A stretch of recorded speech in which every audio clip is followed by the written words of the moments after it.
Adelaide Oval India का वो किला जो आज तक कोई उनको 17 साल में कोई हरा नहीं पाया। ऑस्ट्रेलिया ने उस मैदान में भी इंडिया को हरा दिया और 2-0 से ये सीरीज़ में बढ़त बना ली और सीरीज़ जीत चुके हैं। ऑस्ट्रेलिया के जो 1-2 प्लेयर कम पड़ गए थे पिछले मैच में, वो 1-2 प्लेयर को लेकर फिर से मैदान में उतरी, जहां पे एडम जैम्पा और एलेक्स कैरी, जेवियर सब आ गए मैदान में और इंडिया की फिर से बैटिंग मिली, क्योंकि शुभमन गिल हमारे फिर टॉस हार गए। शुभमन गिल फिर जल्दी चलते बने। पिछली बार ऐसी हरकतें उनकी बीजीटी में नज़र आई तो लोग पहले कह रहे थे कि वो दूसरे की कैप्टनसी में परफॉर्म नहीं करना चाहता, अपनी कैप्टनसी में परफॉर्म करने लगा, लेकिन मुझे लगता है वो रोको के साथ परफॉर्म नहीं करना चाहता। हिटमैन रोहित शर्मा स्टार्ट में बहुत स्लो नज़र आया। जाहिर सी बात है वो अब एक रन बनाने की सोच रहे थे ताकि उनको एक अंदर एक सेटिस्फैक्शन मिले कि उनसे रन बन रहा है, लेकिन उन्होंने बॉल ली, वेट किया और हालांकि उधर से विकेट्स भी गिर रहे थे, सिचुएशन अच्छी नहीं थी, वेट किया, लेकिन उसके बाद हिटमैन, द ओजी हिटमैन, जिस तरह के पुल शॉट्स मार रहे थे, हिटमैन इज़ एक्चुअली बैक। और जो कोई स्ट्राइक रेट की बात करे कि स्लो खेला, इतने 7 महीने के कमबैक के बाद और पिछला मैच ऐसा हुआ हो और टीम स्टाफ में ऐसे लोग बैठे हों जो रिटायरमेंट की तलवार नचा रहे हों, तो बंदा एक सेफ के साथ खेलता है और सेफ्टी के साथ खेला और एक अच्छी इनिंग खेली। फिर उसके बाद विराट कोहली बाहर की गेंद छोड़ते छोड़ते अंदर की गेंद ने छेड़ दिया, LPW हो गया और ये विराट कोहली का दूसरा डक, जो कि बहुत शॉकिंग था। स्टार स्पोर्ट्स वालों ने इतने 65 का एवरेज एडलेड पे ये एडलेड कर दिया, लेकिन दूसरा डक एडलेड पाया। विराट कोहली के लिए एक बहुत बड़ा झटका है। फेज़ ODI रिटायरमेंट की तरफ उनको बढ़ाता है, जिस तरह से उनकी 2 डक लगातार आई है। इसके बाद खाली एक मैच है ODI का, फिर एक महीने का ब्रेक है, फिर उसके बाद साउथ अफ्रीका से सीरीज़ है। तो ये फेज़ विराट कोहली के लिए बहुत मुश्किल है। अगर वो 2027 का वर्ल्ड कप देख रहे हैं खेलना, तो विराट कोहली के लिए बहुत मुश्किल फेज़ अभी जा रहा है। सेकेंडली श्रेयस अय्यर, सरपंच साहब, उन्होंने सिचुएशन को समझा और बहुत प्यारे तरीके से सिचुएशन को एंड तक ले गए। अनफॉर्चुनेटली जिस तरह की वो फिनिश सोच रहे थे वो फिनिश नहीं कर पाए, लेकिन उन्होंने उस लुढ़कती पारी को संभाल लिया। फिर उसके बाद हमारे बापू ने कमाल कर दिया। बापू जिस स्पीड से खेलते हैं, बापू थारी बैटिंग कमाल छे। लेकिन उसके बाद KL राहुल आए, KL राहुल नहीं चल पाए। हालांकि KL राहुल नंबर 6 पे आ रहे, KL राहुल नहीं चल पाए, लेकिन वो बंदा प्रॉपर कलर में नज़र आ रहा है। वो एक हिट के चक्कर में एडम जैम्पा ने आउट कर दिया। फिर उसके बाद वाशिंगटन सुंदर नहीं चल पाए, नीतीश कुमार रेड्डी नहीं चल पाए। इंडियन बैटिंग लाइनअप ODI में जडेजा, हार्दिक के बगैर एक कमज़ोर बैटिंग लाइनअप है अगर ऊपर वाले परफॉर्म ना करें।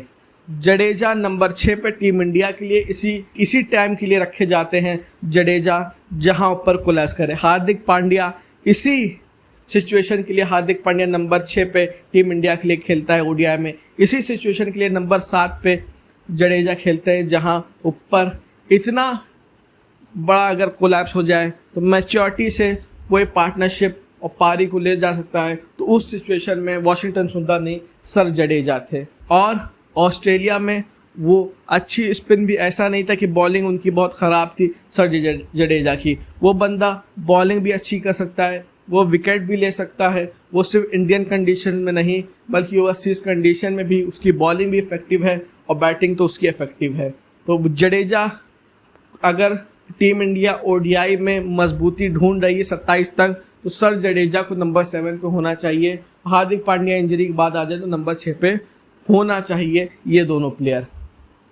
फिर उसके बाद हर्षित राणा आए। राणा जी ने 22-23 रन जो गौतम अभी एक्सपेक्ट कर रहे थे इतने महीनों से, फाइनली उन्होंने एक मैच में वो दिखा के गौतम गंभीर की उम्मीदें जगा दी कि उसको 27 के वर्ल्ड कप में प्लेइंग 11 में रख सकते हैं। फिर उसके बाद the best finisher Arshdeep Singh Dhoni आए, उन्होंने भी हिट किया और 2-4 तक टीम इंडिया की पारी तो पहुंचा दिया, जो एक रन था फाइटिंग के लिए।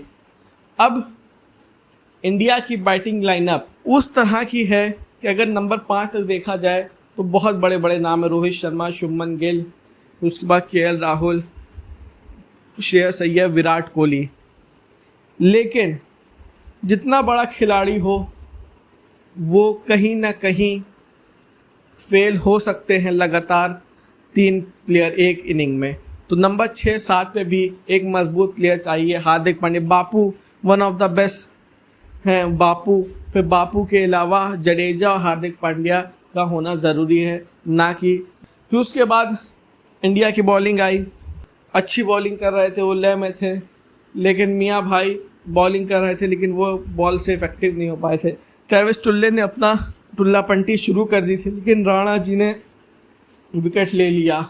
लेकिन बीच में मैथ्यू शॉट ने जो पारी खेल दी, वहाँ से मैच ऑस्ट्रेलिया की तरफ टोटली जाने लगा। हालांकि वो पिच पे ये भी नहीं था कि जब तक 300 ना बने वो डिफेंड नहीं हो सकते। कम रन डिफेंड हो सकते हैं, लेकिन वहाँ पे ऑस्ट्रेलिया ने स्पीड से खेलते खेलते मैच को अपनी तरफ ले गए।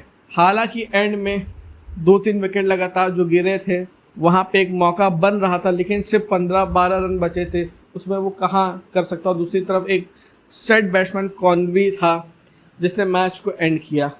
टोटली इस मैच में साफ पता चल गया पिछले 2 मैच में कि Indian batting lineup, Virat Kohli best खिलाड़ी है और वो कमबैक अगर वो चाह जाए 27 का वर्ल्ड कप खेलना, उसमें इतनी कैपेबिलिटी है, वो वापसी करेगा और ज़बरदस्त तरीके से करेगा। Rohit Sharma no doubt best opener in the world इस टाइम पे है और वो धीरे धीरे अपने रंग में आ रहा है। श्रेयस अय्यर बेस्ट बल्लेबाज है, केएल राहुल वो क्लास बंदे में है, लेकिन नंबर 7 और 8 पर जडेजा और हार्दिक पांड्या चाहिए। हार्दिक पांड्या इंजरी के बाद आज चाहिए। और Indian bowling lineup without Bumrah वो भी एक कमज़ोर एक्सपेक्ट है।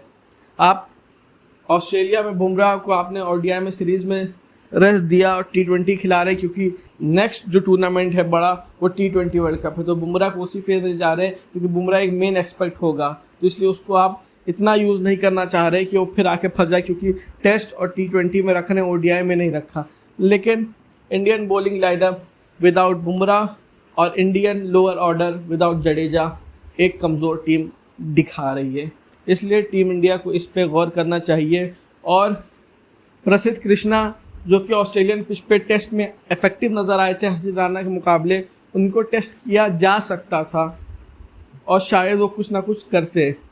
मोहम्मद सिराज जो एक लीड बॉलर थे, वो पूरे मैच में एक लीड बॉलर की तरह नज़र नहीं आए। तो अब थर्ड मैच है, सीरीज़ तो ऑस्ट्रेलिया जीत गई, लेकिन एक थर्ड मैच जो मेन जो उस पर एक्सपेक्ट हो सकता है वो विराट कोहली और रोहित शर्मा दोनों के लिए एक बूस्ट के लिए एक मैच हो सकता है कि विराट से कुछ रन आ जाए तो उसको और बूस्ट हो जाए कि हाँ साउथ अफ्रीका सीरीज़ में वो कुछ बड़ा कर सकता है। और उसमें तो होम कंडीशंस होंगी जो विराट कोहली के लिए आसानी होगी, तो ये चीज़ हो सकती है। Thanks for watching this video guys. अगर आपको वीडियो पसंद है तो वीडियो को लाइक करें, चैनल को सब्सक्राइब करें। मिलते हैं नेक्स्ट वीडियो में। Thank you.